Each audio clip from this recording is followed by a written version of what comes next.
होता है या कूलाम नियम होता है, यहाँ पर हम लोग बात करेंगे कि जो दो आवेशों के बीच में बल लग रहा होता है वो बल किन चीज़ों पर निर्भर करता है। तो इन्होंने, साइंटिस्ट है ये, इन्होंने अपने इस नियम को बताने के लिए उदाहरण लिया बिंदु आवेश का। ऐसा मान लीजिए कि अपने पास दो बिंदु आवेश हैं, मान लेते हैं एक आवेश ये हो गया और इसके केंद्र से कुछ दूरी पर एक दूसरा आवेश हो गया। यहाँ पर हम लोगों ने जो दोनों बिंदु आवेश लिया हुआ है वो दोनों एक जैसे, एक समान है। आप किसी भी आवेश को बिंदु आवेश तभी बोल सकते हैं जब उस आवेश का जो साइज़ है, उसका आकार, जैसे इसका साइज़ छोटा सा साइज़ होगा, तो जो उसका साइज़ है अगर वो साइज़ काफ़ी छोटा हो उसके मुकाबले जो दोनों आवेशों के बीच की दूरी होती है। आप यहाँ पर ऐसा भी बोल सकते हैं कि दोनों आवेशों, जैसे ये पहला आवेश हो गया Q1, ये दूसरा आवेश हो गया Q2, तो Q1 और Q2 दो आवेश हैं। इन आवेशों के बीच की जो दूरी है, मान लेते हैं वो दूरी R है।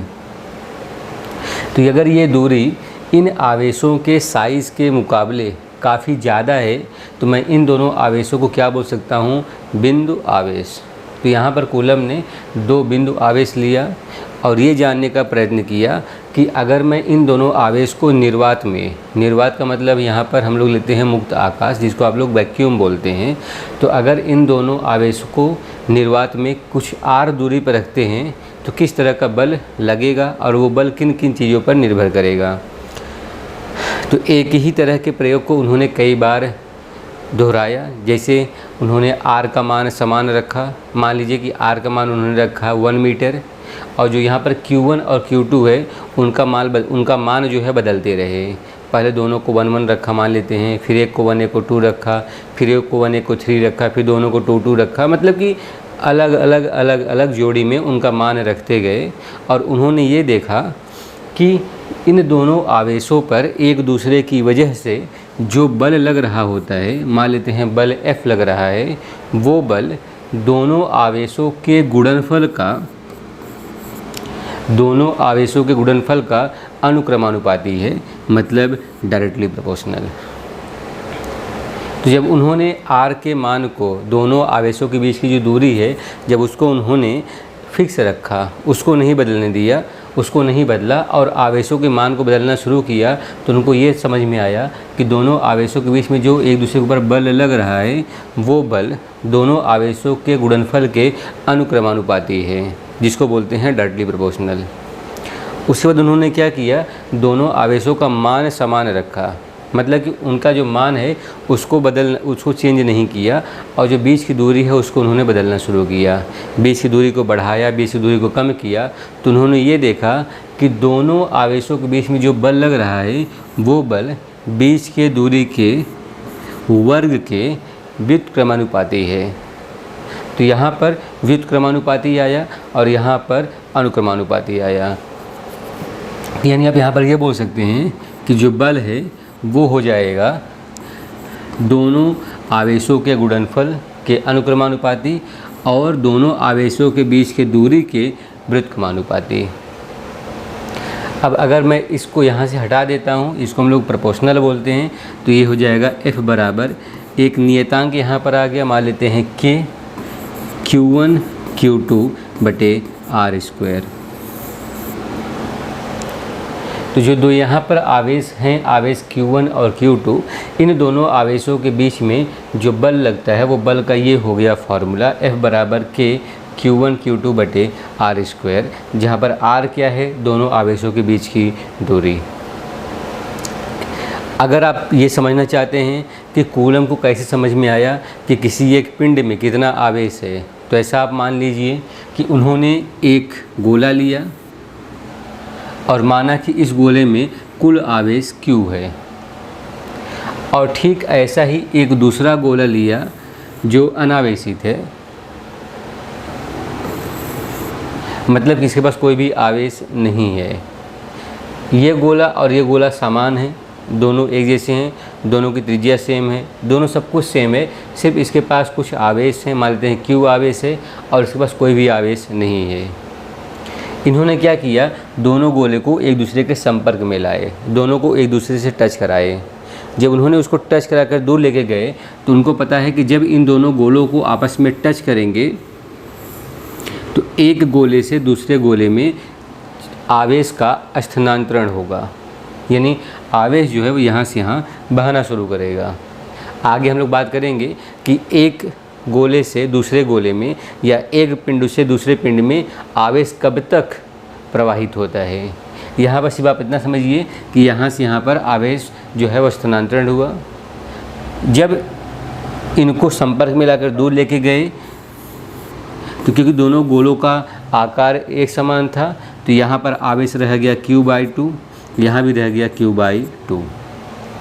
समान मात्रा में दोनों गोलों पर आवेश फैल गए। अब अगर इसको आप एक और बार करना चाहते हैं तो एक और गोला लीजिए जिसके पास कोई आवेश नहीं है, लेकिन वो गोले का आकार इसके जैसा ही होना चाहिए, और आप इस गोले को इसके संपर्क में लाइए। इसके संपर्क में लाएंगे तो भी चलेगा। इसके संपर्क में लाइए तो आप देखेंगे जब दो संपर्क में लाने के बाद जब इनको आप दूर दूर करेंगे तो फिर से आवेश कितना हो जाएगा, Q/4 और Q/4। समान मात्रा में जो आवेश है वो अलग हो जाएगा। तो कुछ आधा आवेश यहाँ चले जाएगा, Q/2 का आधा यहाँ आ जाएगा और Q/2 का आधा यहाँ पर आ जाएगा। तो कुछ इस तरह से कूलम ने दो पिंड में आवेश को माना। तो जैसे यहाँ पर Q/2 माना तो यहाँ पर भी कितना माना होगा, Q/2, और उसके हिसाब से उन्होंने अलग अलग प्रयोग किया होगा। तो यहाँ पर जो बल का आया वो आया F बराबर K Q1 Q2 बटे R², जहाँ पर K एक नियतांक है, एक कांस्टेंट है। जब ढेर सारा परीक्षण किया गया तो जो K है इस K का मान लिखा गया 1/4πε0।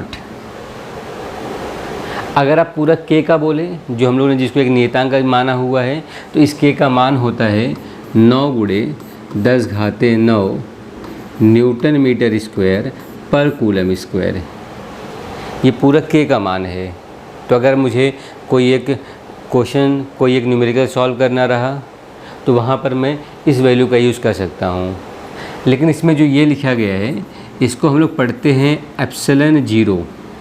ε0 इसको पढ़ते हैं और इसका मान होता है 8.85 × 10⁻⁻12। इसकी जो इकाई होती है इसकी उल्टी होती है, मतलब कूलम स्क्वायर बटे न्यूटन मीटर स्क्वायर। इसको जो है ε0 को, इसको हम लोग बोलते हैं निर्वात अथवा मुक्त आवेश, निर्वात अथवा मुक्त आकाश की वैद्युत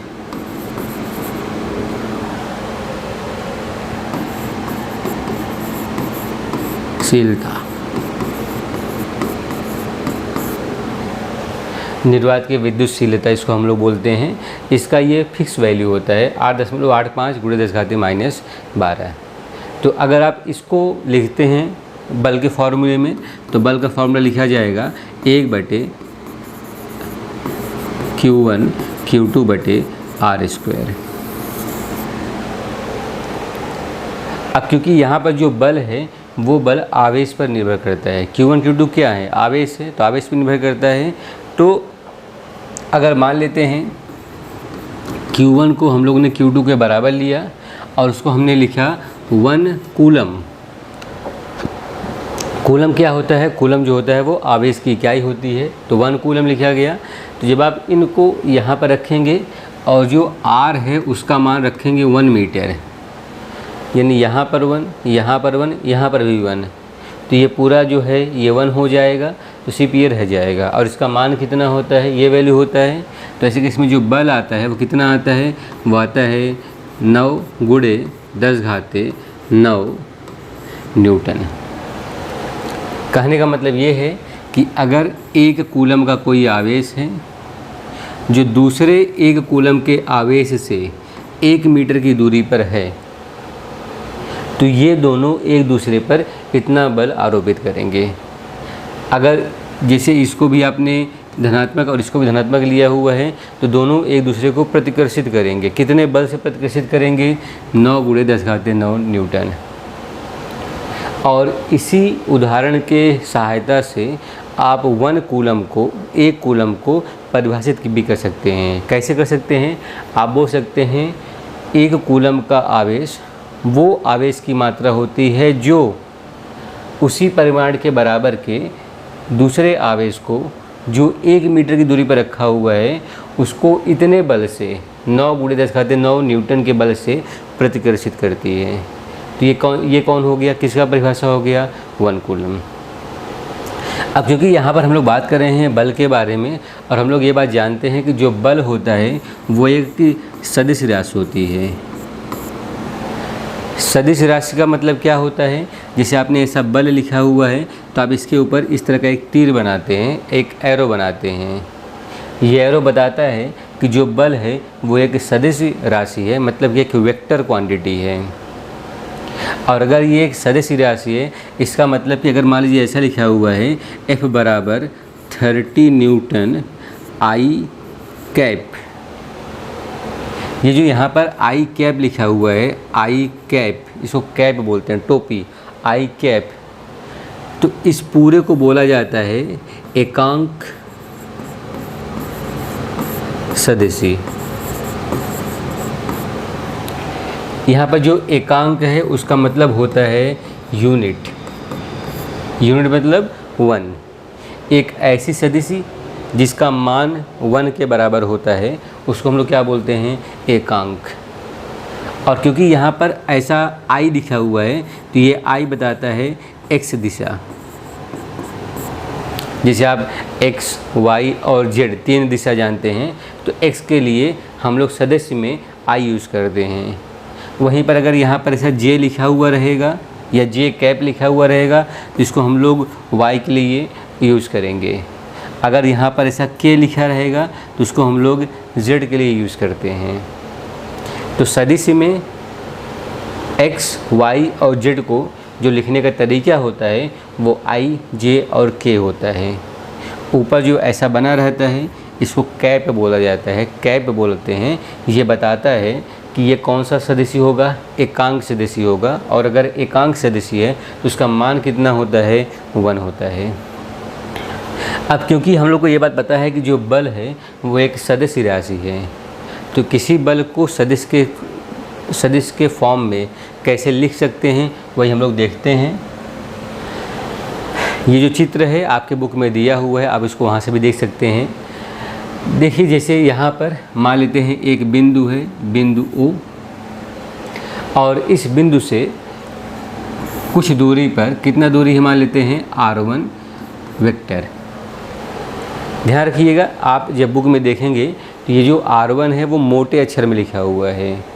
कभी भी किताब में जो मोटे अक्षर में लिखा रहता है, जैसे यहाँ पे मोटे अक्षर में R1 लिखा हुआ है, वहाँ पर F देखेंगे तो भी मोटे अक्षर में लिखा हुआ है, तो वो बताता है कि जो ये राशि यहाँ लिखी हुई है वो एक सदिशी राशि है, एक वेक्टर क्वांटिटी है, इसलिए उसको मोटे अक्षर में लिखा हुआ है।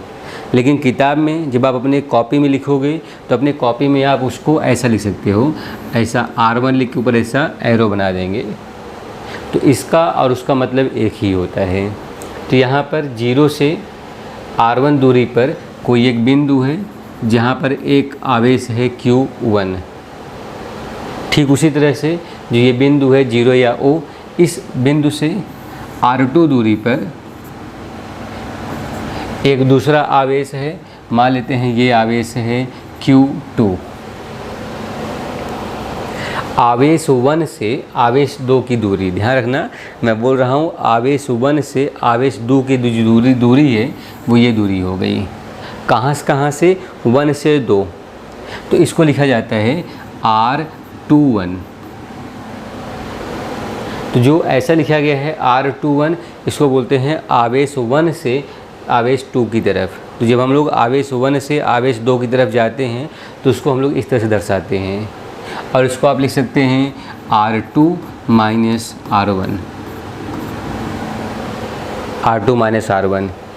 अगर आप आवेश 2 से आवेश 1 की तरफ जा रहे होते, अगर आप आवेश 2 से आवेश 1 की तरफ जा रहे होते तो उसको आप ऐसा लिखते R12।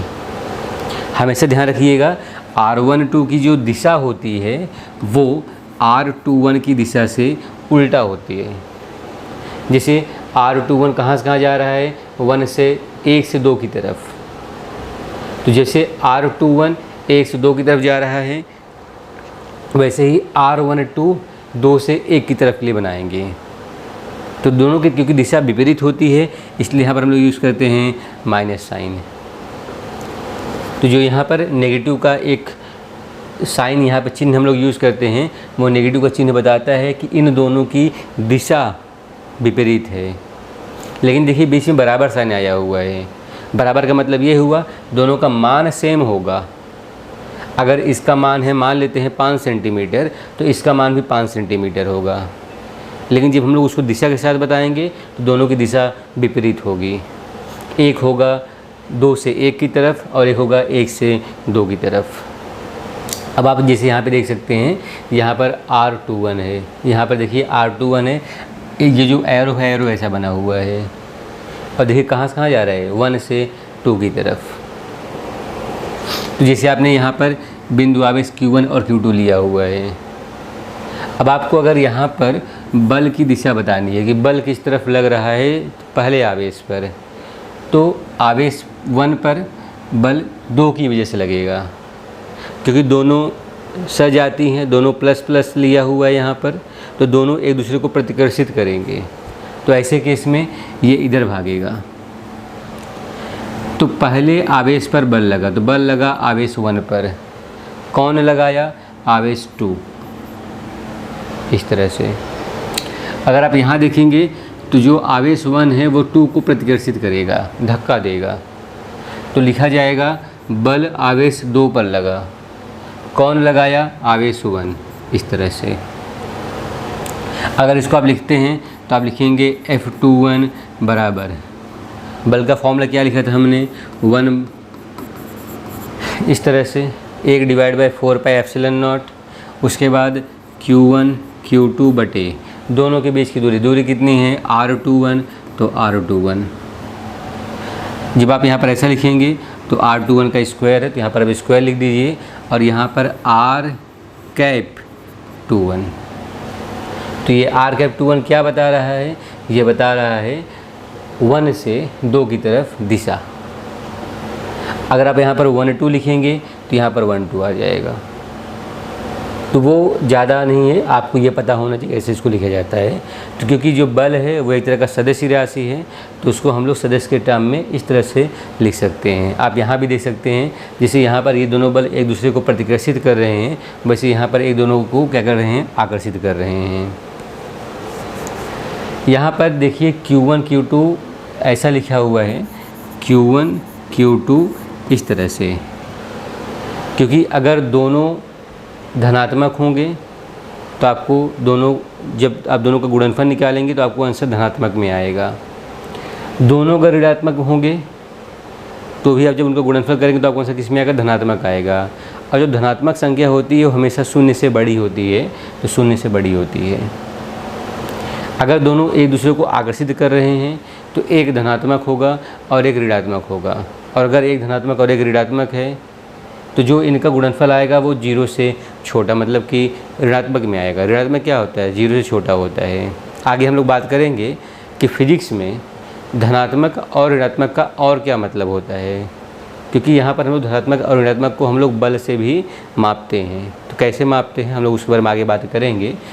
और जो कूलम का नियम है वो नियम यही बोलता है कि जो भी बल लग रहा होता है दोनों आवेशों पर, वो बल आवेशों के गुणनफल के क्या होना चाहिए, अनुक्रमानुपाती होना चाहिए। दोनों आवेशों के बीच के दूरी के वर्ग क्या होना चाहिए, व्युत्क्रमानुपाती होना चाहिए। और जो उन आवेशों पर बल लग रहा होता है वो बल दोनों आवेशों की जो बीच की रेखा होती है उसी के अनुदिश होता है, उसी के अनुदिश काम करता है। तो अनुदिश का मतलब यहाँ पर ये हो गया कि दोनों आवेशों को जोड़ने वाली रेखा के समानांतर ही उसी रेखा पर बल लग रहा होता है। ऐसा कभी नहीं होगा कि एक आवेश ऐसा है दूसरा आवेश ऐसा है, एक आवेश हो गया Q1 दूसरा आवेश हो गया Q2 और बल इस तरह से लग रहा हो।